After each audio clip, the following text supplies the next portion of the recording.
Good morning, good afternoon, whatever time of day it is that you are listening, folks. Thank you very, very much for listening. Today is the 31st of January, year of our Lord 2025. Welcome to yet another edition of the Going Hour, hosted by Nicholas Hinkle, a.k.a. Motanoa. I have a big show for you guys today. I don't want to waste too much of your time because there's a lot of stuff to talk about, and truth be told, I don't want this thing to run for like 2 hours, so I don't want to waste your time. Let's just jump right into it. As I'm taping this, we are about 15 minutes removed from the All-Star reserves being announced in the NBA. And I just want to give some very brief credit to Inside the NBA, the TNT crew. The way that they did it was really fun. I don't know if this is how they did it for the starters, to be honest with you, because the starters don't mean fucking anything to me. They don't mean anything to me. If there are in both conferences, there are 10 guys. 7 of them?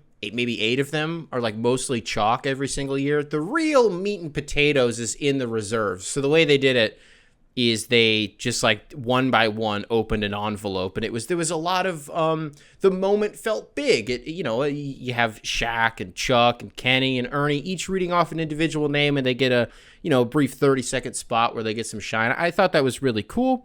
And so let's just go over some of these really quick. The first one, let's just do the home cooking shit off the rip. Cade Cunningham is an all-star. Have you seen this? Have you heard about this? The Detroit Pistons have an all-star on their team in their presence for the first time since the 2018-2019 season, when Blake Griffin played the best individual season that he has ever played in his life with the Detroit Pistons. Well, and ever. I mean, go back to fucking Oklahoma. The best season that Blake literally ever played was with Detroit a couple of years ago. Wow, that was about 6 years. What's the math on that? Yeah, about 6 years ago at this point. Damn. That's how long ago that was. The happiest I've ever been as a Pistons fan in like my conscious life. I've said this before, just to be clear, the 04 team, I was alive, but it was a blind spot. So Blake Griffin is like my touchstone for like happiness as a Pistons fan. It's been a long time. And you talk about a guy who's homegrown, the first homegrown Pistons all-star in, I don't know, how many of the going to work guys can you really count as homegrown? We got most of them from like other places, but they flourished in Detroit. So if you want to say it's been 20 years, I'm not disrespecting Blake at all. I would fall on a grenade for him even today. Blake Griffin, if you're out there, he thinks that Pistons fans hate him. Brother, I would kill for you. I love you, Blake. But if you want to talk about a guy that like wasn't already awesome when he came here, you know what I mean? You get what I'm saying? There is a little bit of a difference there. It's been 20 years. If you want to go back further, I don't know. It's been damn near 30 years. You go back to like the I'm sure Stack was an all-star. I gun to my head, how many times Jerry Stackhouse made an all-star team, I have no idea, but surely he was, right? Grant Hill, I know for a fact he was an all-star. It's been about 30 years since we had one of those, right? And to be honest with you, going into this selection, so I caught Maddie, my girlfriend. She was like recording me. I caught her trying to record me. What the fuck are you doing? She goes, I just wanted to get your reaction to Cade getting announced as an all-star. I said, sweetheart, that's very sweet, but like, he's gonna get in. It's just a matter of like when they read off the name. I felt very confident that this was going to happen. It was going to be impossible to not reward how good he's been this season for a team that people were otherwise not expecting to be as successful as they have been up to this point. I think as of this taping, they lost to the Pacers on Wednesday, and I think that drops them to a game under 500. So they're like 23-24. Oh, brother, a year ago right now, they had like 6 wins. So I'm feeling pretty good that we have a guy who can go out there and put up 25 a night. What is he right now, 3rd or 4th in the NBA in total triple-doubles? It feels so reassuring to see something like this happen because I don't know how many of you will remember this out there. Maybe this is just something that I held on to, this anger and this pain, because I was just like waiting for the moment that people were going to be wrong about it. Do you remember the first week of Cade's career in the NBA? He was like, I don't even remember, 3 for 25. Throw out some arbitrary numbers from 3. Like, he was bad from 3, sub 10%. Motherfuckers coming out of the woodworks, bust. Shut up. How about that? Try that on for size. One size fits all. And, oh, fuck, I forgot to get a gift receipt, so you can't even return it. You might as well try it on. Shut the hell up. He's going to be fine. He's an all-star. And I'm somewhere between, like, it happened faster than I was expecting it to. And what is he in now? What is this for Cade? Year 3? Year 4?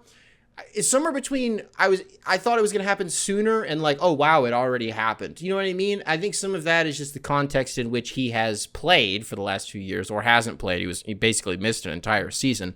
His second season, he had I think it was a shin injury is what it was. He's got a punt on that. And then otherwise, the Pistons have just fucking stunk, so there was no reason for him to get the nod. But for him to get it, it really did, as a Pistons fan, it felt like validation, even if it was something that I was expecting. Cade Cunningham is an all-star. It feels great to say that. In celebration, within the last 30 minutes, I've drank 32 ounces of beer. So I'm charged up. I'm not really here to talk about Cade because, like, yeah, he's the best player in the world. I mean it. I'm going to stick to that. Cade Cunningham, best player in the world. What else would you expect me to say? But he is an all-star. He did it. Some other notables from I love you, Cade. That felt weird to say. Some other notables from around the NBA that made it to this all-star team. Pascal Siakam. I'm like, I don't want to say I'm shocked, but they read that name super early on. Whoa. Because when you look at the fan vote, just kind of as a reference, I don't know, he wasn't on there. Like, he was nowhere in the fan base of the NBA, the zeitgeist of it was not being talked about at all.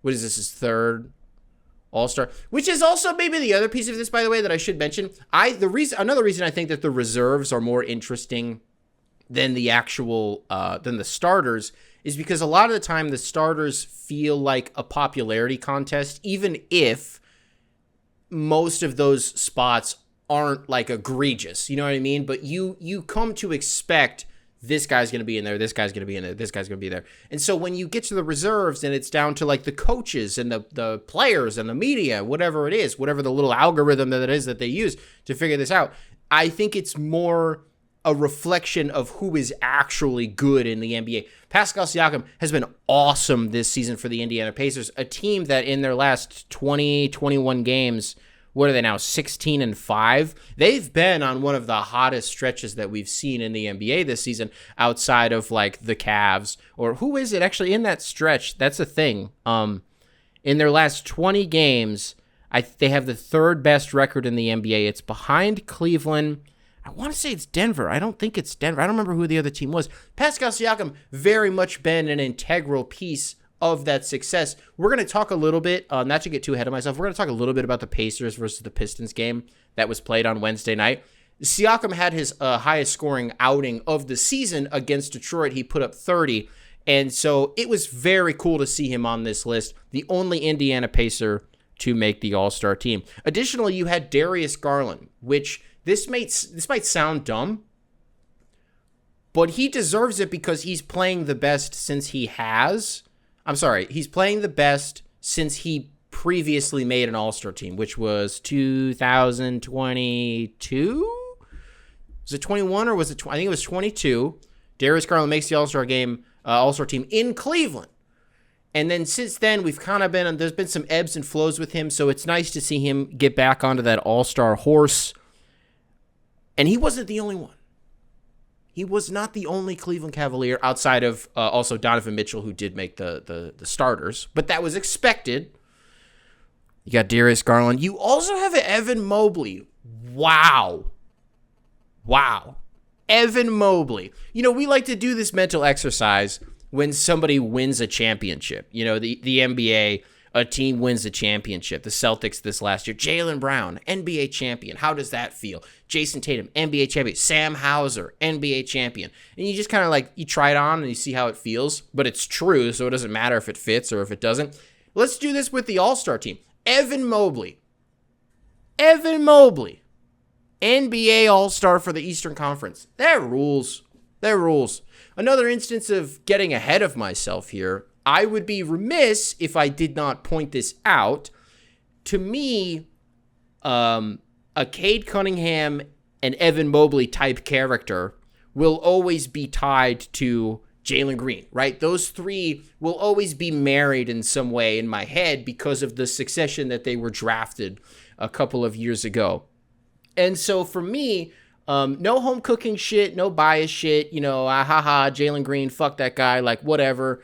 It is very funny that Cade Cunningham and Evan Mobley each get their first All-Star nod in the season that Jalen Green does not.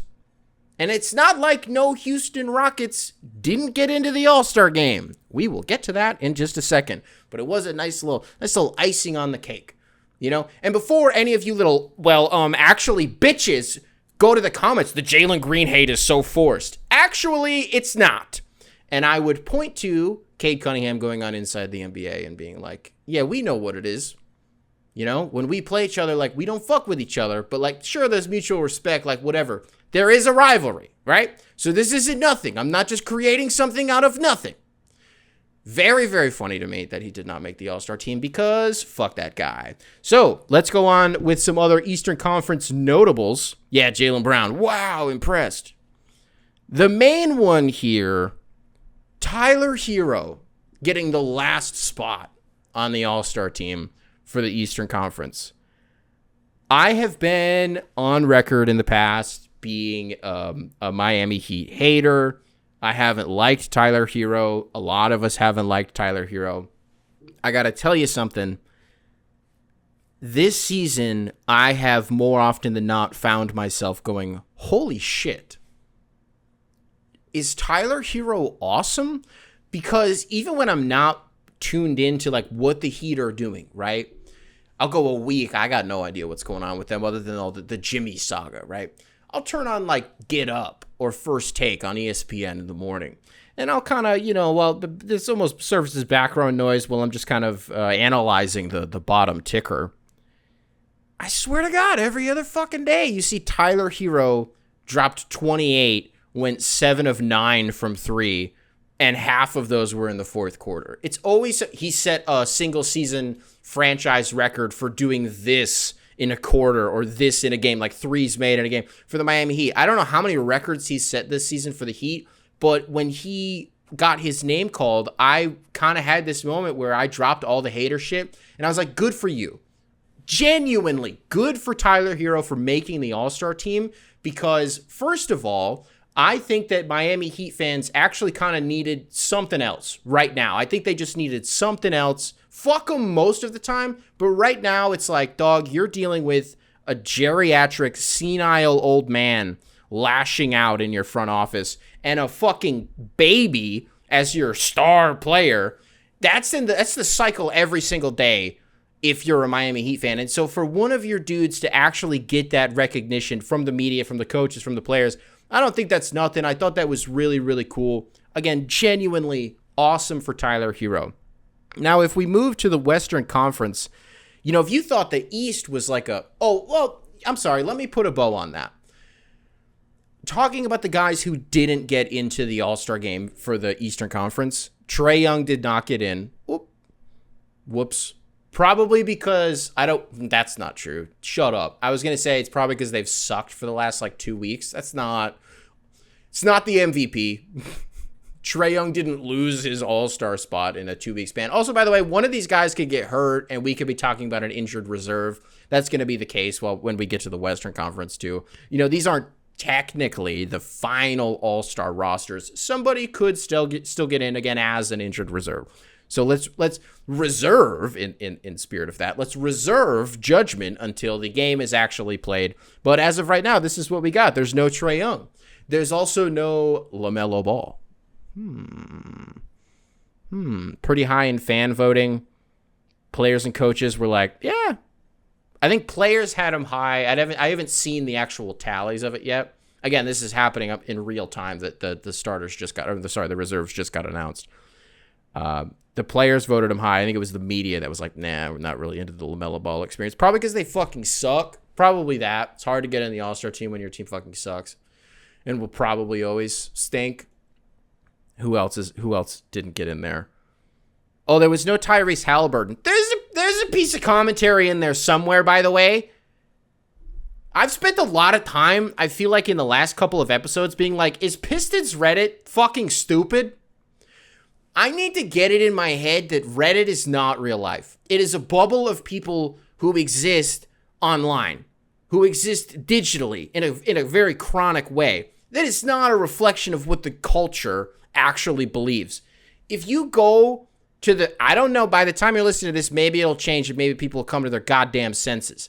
But if you go to the r/Detroit Pistons, hey, Cade Cunningham, officially an all-star, all people want to talk about is how, Tyrese Halliburton didn't get in there. Ooh, no LaMelo Ball in there. Ooh, there's no Trae Young in there. Fuck all those guys. Loser shit. That's loser shit. You have your number one pick finally getting into an all-star game and you're focused on these other bitches? Who cares? Who the fuck cares? Who didn't get in? You got your guy in. That's the biggest loser shit in the world. And now I move on to the Western Conference, ladies and gentlemen. Reserves. Victor Wembanyama. Goddamn. Yeah, it makes sense. I'm not going to be like, whoa, impressed. Victor Wembanyama, he actually did it. Of course he did. Are you kidding me? Of course he did. But he follows in I don't know. We talk about a LaMelo Ball type character. Wasn't it LaMelo's second season, I think, was when he got his first All-Star nod. I swear to God, that was his second season. So Victor Wembanyama, you figure he's about to go on like a run where for the next, I don't know, hey, modern medicine, I don't know. I have no idea how many years Victor Wembanyama is going to play. For the rest of his career, he's probably going to be an all-star. Is this the question? Is this the take? How many times beyond this season, is this the last time that Victor Wembanyama will be an all-star reserve? I don't know, because you look at Jokic being the starter, you kind of have to wait for him to phase out. Well, no, okay. If you're Victor Wembanyama and you're like, yeah, all-star shit is cool, but I'm trying to be a starter, son. Are you waiting out KD and LeBron, or are you waiting out Jokic? You know what I mean? Positions don't matter for this. Do not feed me that shit. It does not matter. This is not real. So who are you waiting out if you're Victor Wembanyama? Because if it's LeBron, all right, dog, I'm going to be an all-star starter in 2 years. I'll do the reserve shit for now. I feel like I'm spending too long on this. Good for Victor Wembanyama. Glad that he's living up to this almost impossible expectation that was bestowed upon him. Anthony Davis, you talk about injured reserves. I thought he was hurt. And that's not to say that he still can't get voted into the All-Star game. So I'm just, I don't, off the top of my head, know what the timetable on that is. So I'm curious to know if that's, what's that? You know what I mean? Good for Anthony Davis. What is that, his 10th, maybe his 11th? That's cool. Yeah. It's cool. Anthony Davis, it's very easy to forget how good he is on defense. Because I don't watch Laker games because I don't care. Who cares? It's the Lakers. To me, the most upsetting thing about LeBron's career is that as soon as he went to the Lakers, not only is it a time zone thing, but it's also a branding thing. I'm just not going to, I don't have time to watch you. I don't care about this at all. And so ipso facto, Anthony Davis is also a Laker. You just like forget how good everybody spends so much time talking about how much he sucks and how he's always hurt and shit like that. And then you watch him take over a game for like an entire quarter on defense. You're like, who the fuck is this guy? He's never won a Defensive Player of the Year. This guy's never won a Defensive Player of the Year ever. He might have won one at Kentucky. That obviously it does not count. It will count for the Basketball Hall of Fame, though, which is the most loser shit in the Basketball Hall of Fame. Anybody can get in there. Şengün, holy shit, the Turkish agent got into the All-Star game. Dog, I'm watching them do the East. I hear them say, Detroit Pistons, Cade Cunningham, Cleveland Cavaliers, Evan Mobley. And then I'm thinking to myself, holy shit. So Cade and, like I talked about before, Cade and Mobley get in. Jalen Green's going to get snubbed. That's the funniest shit in the world. Dog, when they said from the Houston Rockets, I almost threw my damn phone out the window. I almost started smashing shit immediately. Don't do this to me. They didn't. They did not. It was Şengün. That's pretty cool. That's it. That's the only take I have. That's awesome for him. Another guy that I'm like, that's just cool that you got that recognition. You know what I mean? Good for Şengün. Now, this next one, if you've listened to the program in the past, I have refused and it's sometimes even rejected figuring out or discerning who is J-Dub and who is J-Will. I still don't know who is who. One of you guys tried to explain to me one of them is like Blasian and one of them is not. They kind of both look, I don't know who's who. So Jalen Williams, the one that I really like, the one who is a hooper, bolded, italicized, underlined, lowercase h, hooper, got into the All-Star game. Which one is that? Will you tell me? Can we figure this out once and for all? Which Jalen Williams got into the All-Star game? I know it's the one that I like. Is this J. Will? Is this J. Will or is this J. Dub? Let me know. James Harden got in there. Yeah, it makes complete sense. The West was stacked this year, but like with how he's played in the absence of Kawhi, it's just, I don't know why I think it's so cool that James Harden is like still kind of that bitch. I think it's maybe part of it is because I spent so much of the mid-2010s being like, this guy is a terrorist and he shouldn't be in the league, and Daryl Morey is out of his mind, like falling in love with this guy. And then you watch his career unfold. He goes to Brooklyn, and I'm like, okay, I definitely hate this guy. I think most of what I'm saying isn't true, because I think I actually did kind of like him. Why don't I just move on to a different... Good for James Harden. Anthony Edwards, third-time NBA All-Star. Yeah, another one of those chalk ones. Last guy on the list, Jaren Jackson Jr., Spartan dog. You want to know something about Jaren Jackson? I think, pound for pound, one of the top 3 rappers in the NBA. I still to this day don't know if he's released anything publicly, but I remember being in an elevator in Los Angeles with a guy who I can't remember who it was, and he just had a bunch of obscure NBA players and like their tracks on his phone. And so we're going down a couple floors and he's playing me Jaren Jackson bars. It was the craziest shit I have ever heard in my life from an athlete. Well, that's not true because Miles Bridges, but that's why I said top 3. I did say top 3. Covered my bases on that one. Now, nothing about what I'm saying contributes to why he made an All-Star team this year. I don't give a shit. I don't care about that. But he is a Spartan dog. He did get into the All-Star game. And the Grizzlies are awesome. As of this taping, 31-16. How do you feel about that at home? Grizzlies are a good team. I wish the uniforms weren't so minimalist and boring. I wish there was like a little bit more, ooh, but what about the Vancouver? Sure, but that's not a Memphis Grizzlies jersey. You're doing a retro Vancouver thing. You know what I mean? It's not the same thing. Because when you take that shit off and you put on your usual home and aways, like, what do you look like? It's pretty minimalist, very modern, and boring. Where do they play? The FedEx Forum? It's fine. It's a fine arena. Ja Morant's still a liar because he said he wasn't going to dunk anymore, and then he just did, and he started killing people.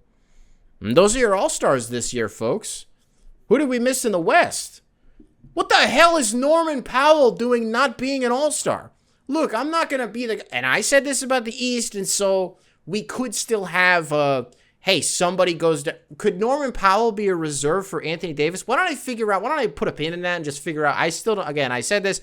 I don't know what the timeline is on the Anthony Davis thing. I'm going to cross my fingers that somebody suffers a minor injury that keeps them from playing in the All-Star game so that Norman Powell can get a damn nod. Because this is what bothers me. I would otherwise never spend more than a minute talking about how did this guy not get into the All-Star game. Because the truth is I don't give a shit. But when I look at a guy like Norman Powell and how he's played this season for a Clippers team that has otherwise been like a ragtag of fucking mercenaries, and I see a guy who, you need a bucket, give it to Norman Powell. How insane is that? Always been a good player.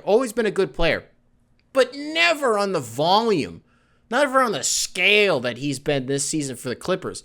And so, like, yeah, it was a bloodbath in the West, but the reason that I'm a little rubbed the wrong way and pissed off about it is because you see so many guys in the NBA every single season who are like Norman Powell in who they are as like in what their role is on the team traditionally. And then Norman Powell just like magically has this season where a lot of the time he's the best, not a lot of the time, but it's not inconceivable or infrequent that he's the best player on the court for like I don't know, half a quarter. The guy is a fucking bucket this season. And so for somebody who would otherwise never make an all-star team, I think it's shitty that he plays out of his mind. He essentially outkicks his coverage for a season, and you don't get that acknowledgement. You don't get that reward. I think that feels bad.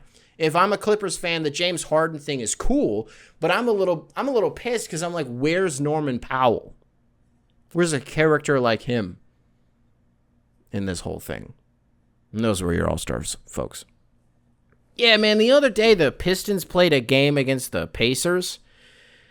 And after we played them a couple of weeks ago, a lot of people were up in arms. We covered it on this show. Isaiah Stewart getting in Miles Turner's face, being like, you play with Legos. You're a little baby. You play with Legos. You're a child.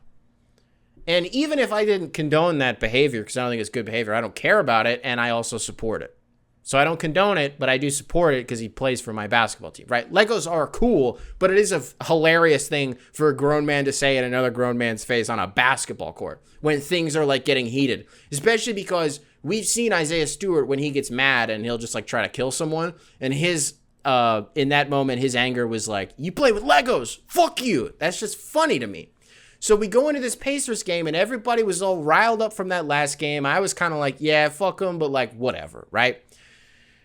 Dog, I texted my brother at tip-off, and I was like, I hope Stu goes after someone tonight. He goes, why would you say that? And I was like, I don't know. He's kind of been on a heater with that lately. He's been quick-twitched and short-fused, and some of that stemmed from the Pacers. And, like, I don't know. Again, it's the Pacers. Fuck them. Clearly something in terms of a rivalry is reigniting here. Let's just go do it. Let's just go do it. So for those of you who were not able to watch, maybe you saw the clips on social, Isaiah Stewart checks into the game in the first quarter, maybe it was early second quarter. I swear to God, he is in for less than 30 seconds of game time, and he gets teed up because he was talking some shit to James Johnson on the bench. Whoa. Stu, chill. You can fight anyone who you want in a league, not James Johnson. Don't fuck with him. Leave James Johnson alone. Because that guy's going to do kung fu. He's going to start doing karate. He's going to treat Stu's locks like they're a fucking 2x4. And he's just going to chop through all of them. Don't do that. But he did, and he got teed up.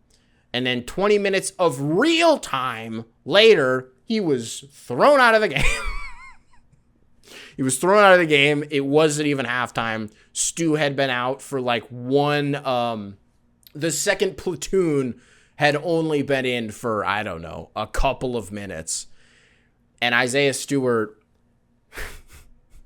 It's so funny. He's so funny.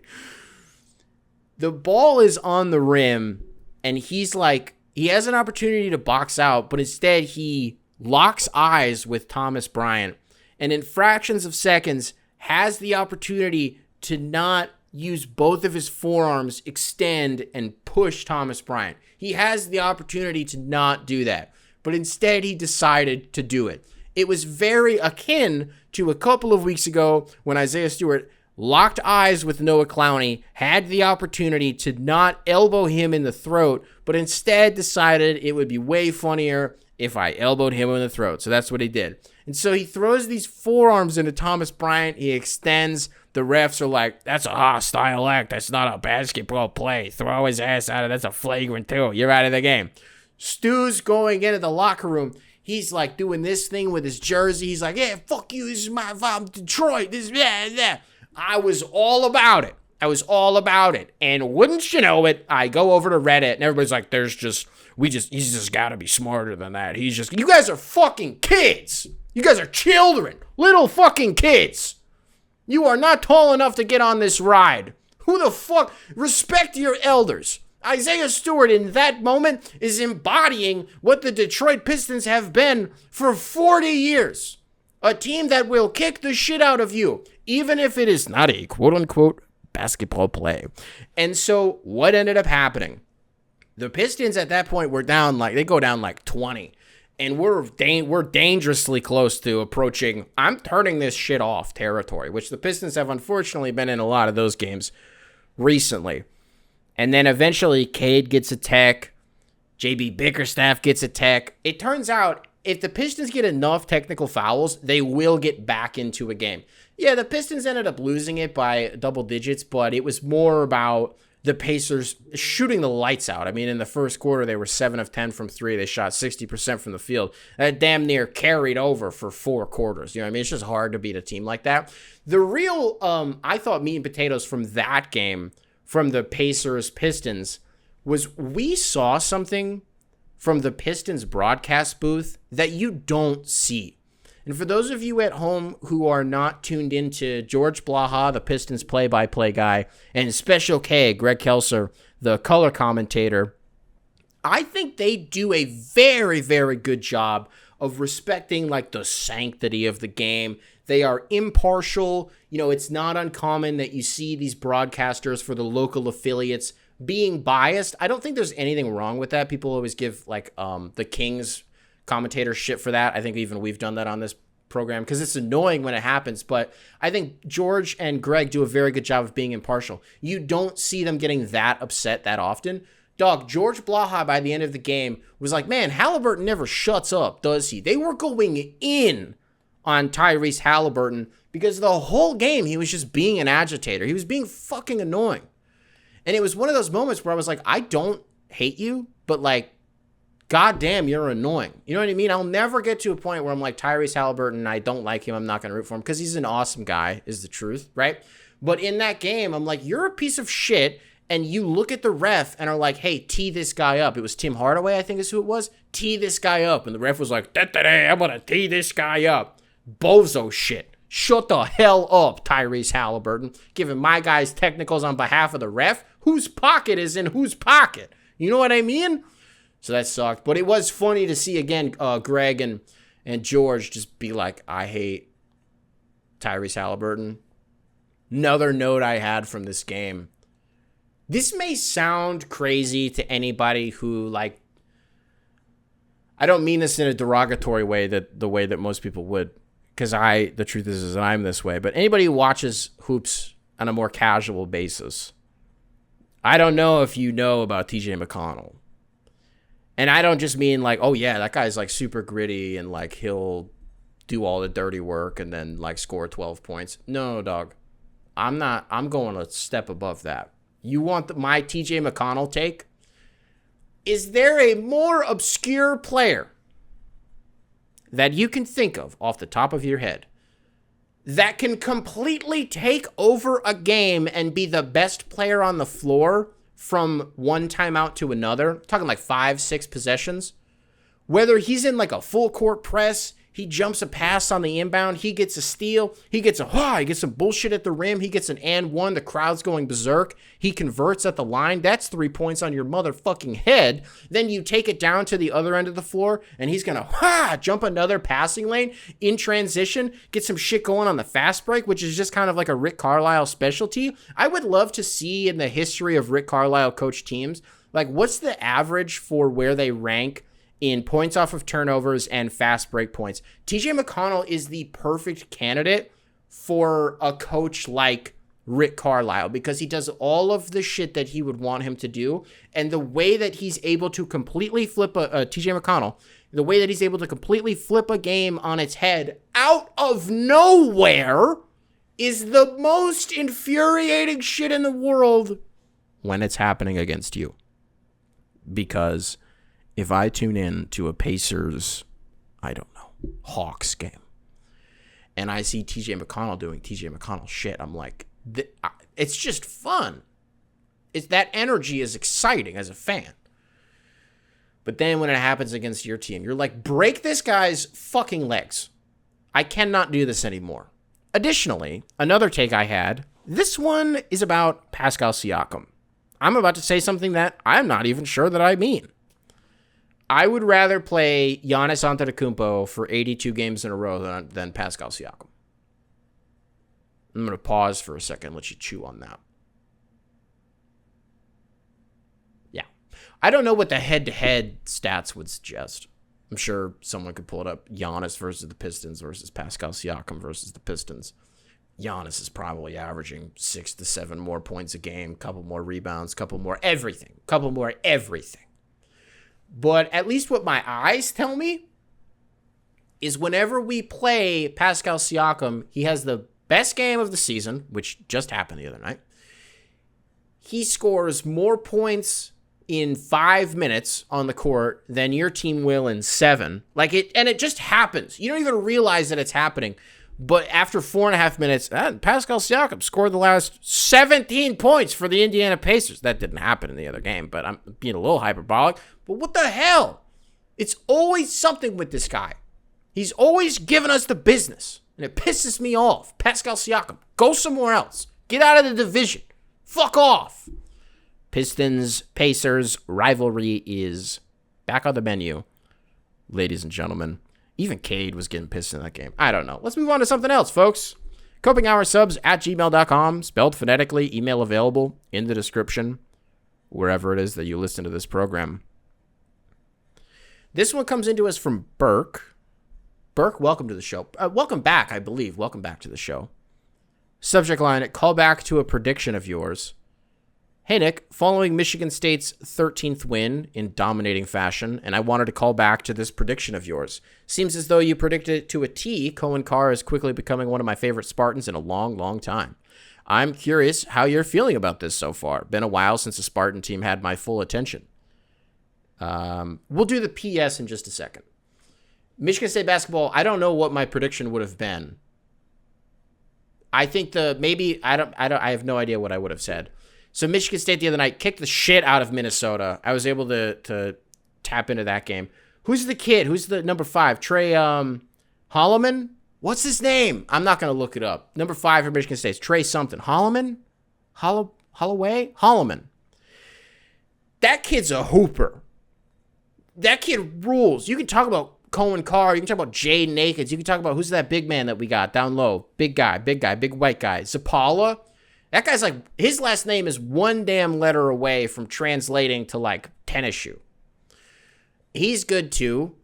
The thing is with Izzo teams is the ones who have these dominant recruiting classes where you're expecting them to go places, those are the teams that don't go places. Those are the teams that lose to a Middle Tennessee State type of character in the first round of March Madness, right? It's the ones that are on the margins, that are the 6-7 seed, and they get to the Final Four. Not this one. Whoa. I got a lot of wood around here. I'm knocking on some wood. Not this team, I don't think. Because to your point, Michigan State hasn't lost in like a month and a half? A month and a half, maybe? They are not losing games. Now, this is not going to continue. They will lose a game between now and the beginning of March. But which is what the craziest thing about how, if you're not plugged into college basketball right now, Michigan State, far and away the best team in the Big Ten. They're at the bottom of the barrel in three-point percentage. They're shooting like 20% from 3. They make like 5.5 a game. They're not good from the 3, at least. They're not good from 3. Doesn't matter, though. It does not matter. They've been awesome. So, yeah, shout out to Michigan State. 100%. I'm not totally there with you in the Michigan State team hasn't had my attention in I don't know how long. Because the reason I'm not locked into it that much, because there's still a bunch of other stuff going on. My brain is getting closer to college basketball mode. I'm not quite there yet, but you are right and justified in saying, holy shit, this team rules. Because, folks, if you haven't noticed, Michigan State basketball, very, very good this season. So the next part of your email, P.S., just saw reports about De'Aaron Fox exposing or hinting at his plans to sign with the Spurs this offseason after being put on the trade block. I've never once heard of that before in any sports league.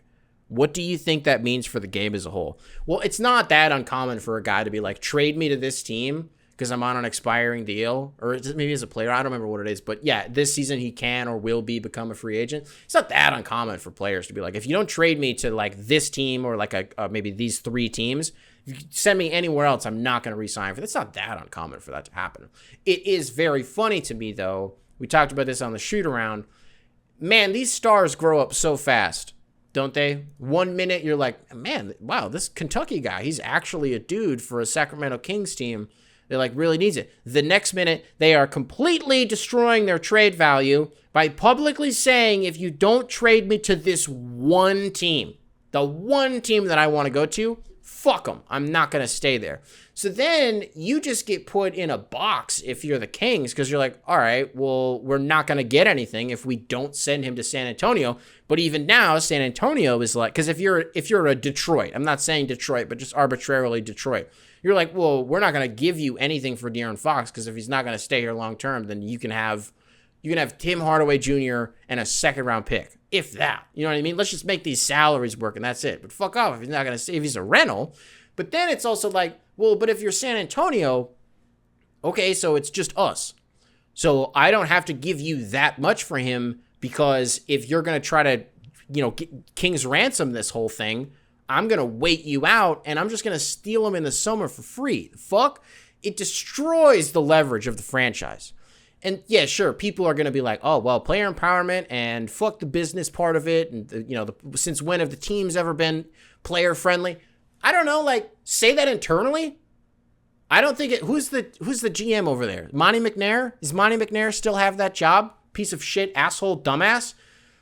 If I'm De'Aaron Fox, I'll go to Monty McNair. I'll be like, hey, on the side, you want to trade me to the San Antonio Spurs? Why the fuck would you go public with this?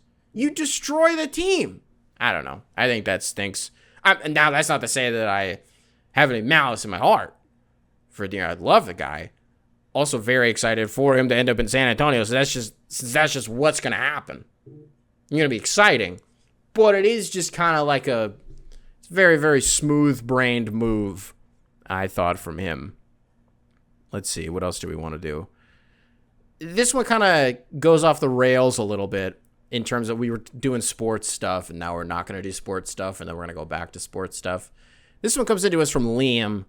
Liam, welcome to the show. Subject line, American Stereotypes. Hey, Nick. Long time, second time. Firstly, just wanted to say how much... Thank you very much for this, brother. I am a 22-year-old from Sydney and was wondering if there are any tropes about people from American states, or if you have any particular favorite ones, or view people from certain states differently from the cultural norm. For example, you brought up Florida recently and seemed to poke fun at them a bit. From my understanding, people from Florida get treated like Tasmanians in Australia, in that there's a running incest joke about people being from there. Disclaimer, I'm obviously not trying to encourage stereotypes. Shut up. No, you don't need to do this. Let's be bigoted. No, let's not do that. There's a middle ground between not promoting stereotypes and being bigoted. Let's try to achieve that healthy middle. I guess you you included a picture of yourself at the bottom here. Coping Hour listeners are just, God damn, this is a good looking dude. All right. Stereotypes about Americans. Well, you say the incest thing. That's not specific to Florida. That's more like a Alabama, Mississippi, like deep south, but not Florida. You know what I mean? That's like cousins and sisters and shit. That's the deep south minus Florida. Florida is like people from Florida minus my grandparents, of course, and like all of the other snowbirds. Although my grandparents no longer snowbirds. They've been full-time residents in Florida for a couple of years now. But like people who are homegrown Florida are wild. They're nuts. It's like a type of person that you can't describe. You just have to play GTA. I'm not being funny. That's like what it is. Anytime Florida man eats his penis and then throws it up and then puts it in the McDonald's chicken nugget and then blends that and serves it to a unsuspecting customer. That's it. That's the headline. Florida man does crazy thing. So there's that. People from, it's Portland. People from Portland, Oregon, love drugs. Just love drugs. Everything is decriminalized. That's the thing, right? What's the thing going on up there? Got like these open drug markets. I think that's a thing in Philadelphia too. Motherfuckers just like, this is a very visual gag that I'm doing right now. So for our audio only listeners, maybe it's, I guess this is very crude what I'm doing, but you won't be able to see what I'm doing. There's like on some fucking fentanyl dying in the street. That's like Portland, basically. That's how I envision it. What else is there? Wisconsin, bunch of alcoholics. But like, what the hell else are they going to do? That's like where they make all of the best beers. Miller Lite, ever heard of it? They make that up there. PBR? Is that Wisconsin? No, there's a cheaper one that I'm thinking of. What is it that I'm thinking of? It's not Old Style. That's here. That's Chicago, I think. Miller Lite. We'll just give them Miller Lite. They all get drunk. There's gotta be some good ones here. Because, like, if you're outside of America and you're, like, American stereotypes, you're just gonna think, like, guns. That's probably what you're gonna think. Yeah. Yeah. Yeah, I wish I had these off the top of my head. I was just listening to something the other day that gave a bunch of statistics about if you do identity politics and you do, like, registered Republicans versus registered Democrats, the amount of registered Republicans who own guns, again, compared to the Democrats, the numbers are crazy. They're shocking. Because, like, one party is conditioned. I don't want to do this. Is a whole different episode in and of it. I don't want to do this right now. People have guns, and that's not to say that, you know, left-leaning people don't own firearms. They 100% do. Maddie and I have talked about that not a lot recently, but we've kind of touched on it in the last couple of weeks. Like, hey, you know, the area that we live in is fine. Somebody just got shot in the head a block away from us 2 hours ago. That did just happen. You know, our car gets broken into, but, like, that whole thing is a fucking red herring. Our car got broken into even on, like, the safest part of the city when we were as far up north as we were. Now we're just south. So, like, when people talk about, like, the south side of Chicago, yeah, dog, that's where we live now. Not, like, I don't want to fucking dox myself. Not on, like, 95th or any shit like that. Not like the south side of Chicago, but we are south, more southern than South Loop. You know what I mean? So we're kind of on that cusp of, like, where shit happens. We're in a school zone. There's a park and shit. But I don't know, man. I've been kind of, as somebody who, for the longest time, I'm terrified of guns. It was not part of my upbringing. I have zero education on them. They interest me. I watch a lot of YouTube shorts. So I imagine that I could get behind the wheel of a firearm. You know what I mean? Because I think what helps is me being as scared of them as I am means that I respect them a lot, right? I'm not here to, like, fuck around with a gun. I'm here for you to educate me how to handle it. Just how to, that's it. How to handle it. How to use it. How to discharge it. How to reload it. How to do all this shit. Let me take it apart. Let me put it back together. Let me clean it. Let me flip it over my head. Let me do all this shit. Let me put it in a holster. All that. But then the process of actually, like, getting a license and shit like that, because I don't want to say this. I'm not going to say this. I worry about getting one because I'm just worried that I'm going to be like John Wayne and somebody, like, looks at me wrong. I'd be like, what if no, I don't like this joke. I'm kidding, Grandma. I'm kidding. I would never discharge a weapon when I didn't need to discharge a weapon. But we have been kind of thinking about, like, maybe we'll get one. Maybe is a responsible thing to do. But then you got to get a damn safe. We already have one safe. Now I got to get a second safe so I can put a gun in there? I don't know.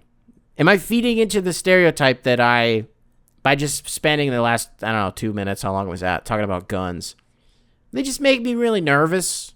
My entire life has been, like, you're born in 1998. All I have ever known in America is gun violence. All I have ever known is, more often than not, when we have these, like, mass tragedies in the United States, they're not planes flying into buildings or Chechens blowing up a fucking marathon. It's domestic terrorism. It's I don't even call it terrorism, because usually you see, like, a school shooting and it's just because, like, a girl, like, rejected a guy and he's like, I'm straight up gonna fucking kill you. Which is insane. But that's what happened. Like, you think about Parkland, you think about Columbine, you think about Sandy Hook, you think about the Las Vegas shooting, you think about the Orlando shooting. Like, the one that was in Dallas, the motherfucker was killing cops. Like, you can name national tragedies, mass shootings in the United States, like they're fucking Basketball Reference statistics. You know what I mean? That's been my whole life. So I've just been conditioned to be like, I shouldn't want these. I shouldn't need these. Now, some of you out there may hear that and be like, well, shouldn't you then want firearms so that you can defend yourself. The good guy with a gun. I don't know. The good guy with a gun almost got Donald Trump's fucking head blown off like 8 months ago, like not that long ago, like within the last calendar year.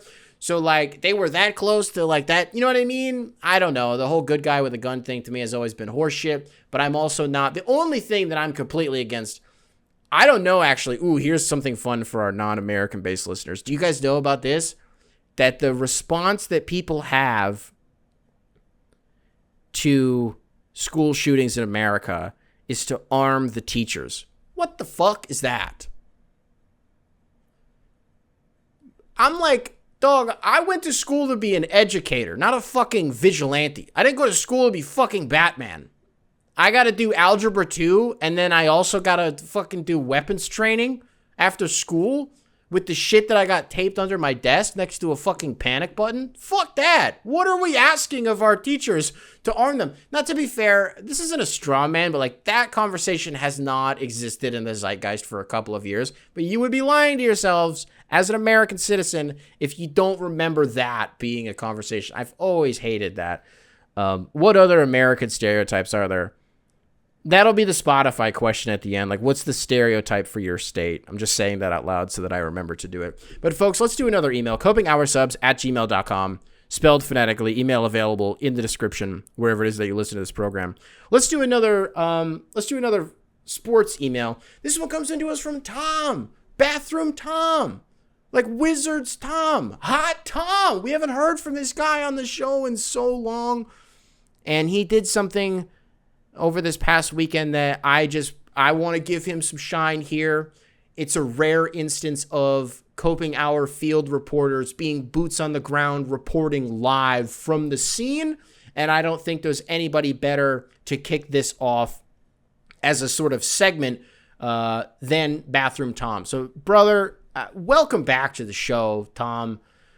Subject line: I went to the NFC Championship game in Philly as a Commanders fan. And then you, in all caps, Coping Hour character game report. Hey, Dick, I'm sitting on the toilet watching YouTube videos, thinking about some emails. Writing from the same place I've always been. So it's been roughly 24 hours since I've witnessed the worst playoff loss in my franchise's history and my lifetime. That was a terrible game to see in person. Just obvious play calling issues with coverage and run stopping for the Commanders. Jaden did well despite being under constant pressure. The run game looked terrible, and the play calling was outmatched by talent on the field and in the coaching box. As for a fan report, I arrived at the area which contains all of the Philadelphia stadiums. This concept is exceedingly smart for a fan base which does not normally find themselves associated with smart choices. The truth is, this creates a very chaotic and expansive atmosphere for the tailgate. I arrived in a Philly lot where we received boos and jeers for wearing Commanders gear. Nothing too crazy and no profanity to this point. We proceeded to the intersection which divides 4 parking lots into Eagles counties divided by class of fan. We were in the pay lot. There was another higher paying lot, which was slightly closer, but the 2 closest lots were for season ticket holders.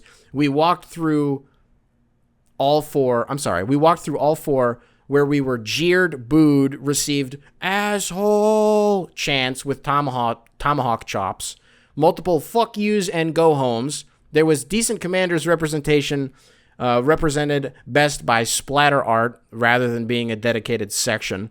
One breaking story, we got some breaking news here from Bathroom Tom, is that of who we shall call 20 to 25-year-old Dylan. This kid was hammered to visual degree. He clearly got clocked in his eye by someone, likely an Eagles fan, and was pissed to the point of getting aggressive with inanimate objects, and the altercation involved a cop or two, but there was no arrest to report. He was seemingly escorted off the grounds. As a side story, before entering the stadium, I used a porta potty by the stadium entrance. It was in line that I spotted a man who I mistook for Matt McCusker. Oh, I'm sorry, Matt McCusker's brother, who was rather Chris O'Connor, Tommy Pope, H. Foley, and Kevin Ryan. Well, I don't know what the fuck was that sentence. It was a mad lib of a sentence, Tom. You lost me at the end of that. See attached. Okay, you attached a photo. As the game progressed, Eagles fans' chirps intensified until we left at the 8-minute mark. The truth was that I had a 5.5 hour drive back and barely made it to bed in time for me to function today. The shit I took from Philly fans was constant and annoying.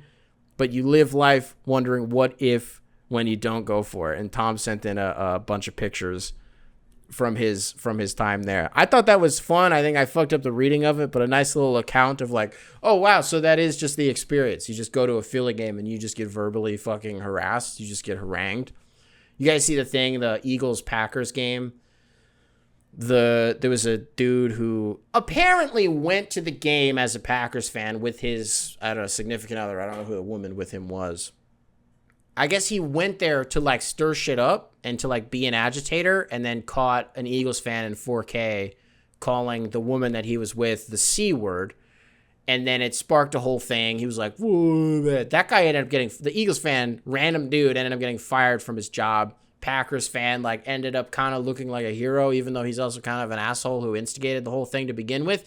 Even if the dude who called the woman that and berated her, yeah, he deserved it. Fuck that guy. He's an asshole. But you know what I mean? Both parties seem to be blameful. Can I get away with making up that word here? But it did seem par for the course. Tom's account of his experience there. You guys see the video of that dude who got his little beanie taken away, his little commander's beanie stolen off of his damn head after the game. What the fuck is your guys' deal in Philadelphia? Like, just chill out. Just chill out. Because it is one thing when, like, an Isaiah Stewart type character just goes around fighting motherfuckers. That's the game. That's the game. But when you as a fan just, like, start verbally accosting people or, like, physically assaulting them, like, chill the fuck out. And we've talked about this before, and Philly fans are like, well, it's not a representation of how the whole, about how everybody. Yeah, brother, it's not, but it's enough of a generalization that it's, like, mostly true. All of this shit, like, casts a wide enough net. Leave Tom alone. What the fuck? I know none of you have ever seen him before, but, like, he's a lawyer. So, like, one day, well, I don't know, Tom, is Tom prosecution? What's the good lawyer? What's the good one? If you prosecute people, that means that you're like, oh, Justin Tucker, you sexually assaulted 6 women, and you're going to go to jail. That's prosecution. If you're the defendant, you're like, my client, Justin Tucker, did not sexually assault 6 different massage therapists. That didn't happen. What do you think is more noble? I guess it depends on the kind of law that you're in, because if you're in corporate law, yeah, I don't think you can't say one way or another, because there are just so many different circumstances where, like, if you're the prosecution for OpenAI and you're suing DeepSeek for, like, stealing your shit, which isn't happening, I'm just using a hypothetical. You're the prosecution in that case. You're a fucking lib asshole and you need to fuck off. And if you're the defendant, best case scenario, if you're DeepSeek. And Tom, you like how I'm just like creating a straw man for no reason? But I'm interested in your practice. If you're DeepSeek and you're like defamation lawsuit against OpenAI and Sam Altman, then you're the prosecution again. And then I would root for you. What was OJ? Orenthal James Simpson was... Wait, hold on. Stop. Robert Kardashian and Johnny Cochran, the lawyers for OJ, would have been the defendants. Yeah, because it would have been, what was her name? Marsha Clark? Was that the woman's name who defended prosecuted OJ for the alleged murders of Nicole Brown Simpson and Ron Goldman. Yeah, so she was the... Well, wait, so do you root for the prosecution there? Well, I guess it depends on, you talk about identity politics. It depends on who you are. She was the, shut up, Nick. Tom, thank you for the email, brother. Get back to me on prosecution or defense. Get back to me on that one. Let's see. Let's wrap up with one more email. A lot of you guys wanted to let me know that you can get a DUI for riding a bicycle while you're drunk. That's horseshit. That's so dumb. Like, I kind of get it with an electric bike because I'm straight up going 35 miles an hour on that thing. Like, yeah, it's still a piece of machinery, I guess. But what, I can't have 8 beers and go 35 miles an hour on an electric bicycle? What, is you the fucking Gestapo? What do you mean? You going to put a hand on my shirt and take me to jail? The fair's running on this bike, son. The fuck? Get out of here. How do I want to do this? I don't know. I don't know which one I want to do next. Let's just get out of here. There's so many goddamn emails here. I feel like there were so many things that I wanted to talk about that I didn't get a chance to talk about. I'm just going to roll these emails over to Monday. I got them all flagged. Folks, let you off on your weekend. What'd I do this week? Probably going to get drunk tonight, watch some... Our son is asleep. Watch some hoops. Hang out. Chill. Spotify listeners, yeah, American Stereotypes. I guess I apologize. Well, no, this doesn't have to be exclusive to Americans. Got a lot of people in Ireland who listen to the show. I haven't given an update on these rankings in a while, actually. It's obviously the United States number one. Dog, Australia is blowing Canada out of the water. Canadians, I guess, are starting to become disenchanted by what the coping hour is or is maybe not supposed to be, kind of dropping off. Or maybe it's just the disparity is growing because more Australians are listening. I have no idea. Australia is number 2, Canada number 3, United Kingdom 4, and then Ireland and Germany they just kind of duke it out for a while. Was watching something on the damn Troubles recently. I don't want to say it was a hilarious conflict, but like it wasn't like. I feel like when people are, there was a war in Northern Ireland. I guess it was more like a domestic war where there was no battlefield. It was more like people just bombing restaurants and assassinating people in the middle of the day. Like it was just one side, then one side, then one side, then one side. And it was like this feels like some Art of War shit. You know what's a good motivator in a civil conflict like that? Is the fear that your opposition will do something to you. That's a great motivator. And I think that's what a lot of the Troubles was people doing shit to the opposition because they were afraid that the other side was going to do it first. And so they're like, not if we bomb your fucking potato house, son. Shout out to the Banshees of Inisherin. Shout out to In Bruges. I guess it doesn't have to just be Americans. What's the stereotype? If you don't live in the United States, what's your country's stereotype? Give me like a deep cut though. You know what I mean? Oh, you live in like, let's use Ireland as an example. I love Guinness. That everybody thinks we love Guinness and that we love fucking Jameson. We love whiskey. Shut up. I know about that. Though. It's like if you lived in Australia and you were like, we hop in a kangaroo's pouch and we go to school. That's how we get to school. We don't have a school bus. We take kangaroos to school. Yeah, I know that, but not that though. You know what I mean? What was Steve Irwin like as a touchstone for Australians? This may sound naive and dumb, but I don't know did he transcend? I don't want to say that he transcended American borders. The guy wasn't fucking American. But was he international? Was he, if you're in, I don't know, you're in Budapest, are you like, oh, I'm turning on the damn Discovery Channel, I'm turning on Animal Planet, I'm going to watch some Steve Irwin. Rest in peace to a king. So Spotify listeners, there's your question. The stereotype from where you live. I guess I haven't done mine, so why don't I do that? From Michigan, I don't know. What's the stereotype for people from Michigan? I don't think we have one. What, that everybody loves cars? I don't know, because that's what we do. You manufacture cars for the Ford Motor Company. I guess, yeah, cars are cool, but I don't know. I don't think we have really a stereotype in Michigan. What, that we're all hot and awesome? In Chicago, well, I don't know. I think Chicago is kind of, it's easy to conflate. It's like a microcosm of what the United States stereotype is when we talked about guns and like gun violence and shit like that. I think that's what people think about Chicago and like Chirac as it was, right? Which nobody fucking says, by the way. It's not a real thing. Probably that. Probably just like, oh, so you witnessed any shootings?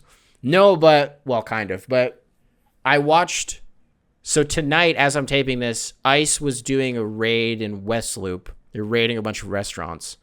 And then the other day, from the vantage point literally of my fucking house, I saw a caravan of unmarked cars going the direction that they should not be going, which is where a majority of undocumented people live.